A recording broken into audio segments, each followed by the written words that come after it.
Hi, Mike Gerdes from the Greater Philadelphia Center for Spiritual Living, bringing you another love note. Hey, a lot of things have been happening lately. It's for one thing, we're home, and it's so great to be home again. A lot of people say how wonderful it is down in Florida, and if you live down in Florida, like one of our practitioner interns does, that's great. But we live here in Malvern, Pennsylvania, and we love it here. We love the seasons, and it's nice to be home. Now, moving along. You may have been noticing there's stuff going on in the news today, worldwide stuff, and it can be upsetting to a lot of folks. I get that. And it is upsetting, granted. So the question that we have, or I propose to present to you, is how do you stay sane in an insane world? That's the point. So here's an idea to think about. Number one, we want to do something that we could do something about. What can you do? Well, one thing you could do is connect closely with Spirit. Connect closely with God. Embrace the presence of God. This is calling us, the events of the world are calling on us to do prayer now. To embrace the presence of God now.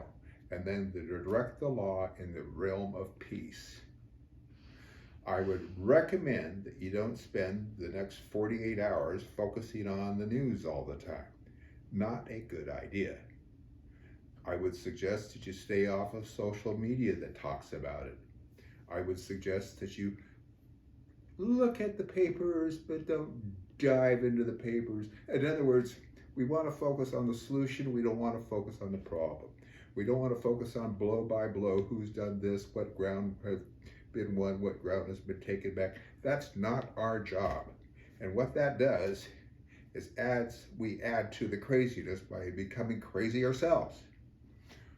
So let's take the sane approach. Let's know there's one life. That life is God's life. That life is our life right now. And come within ourselves and know the presence of God is embracing us. And we are embracing Spirit. And it is moving us to a greater realization of peace and oneness. And then let's consciously direct the law to knowing peace within ourselves, within our world. Everybody has a hand to play in this. And you have a hand to play in this. And I'm asking you to join with us in praying and knowing peace here and now, because the only peace there will ever be is in the here and the now. And it begins with me, and it begins with you. That's it for tonight, folks. I think that'll be enough. Now you got your marching orders. Get to it. Good night.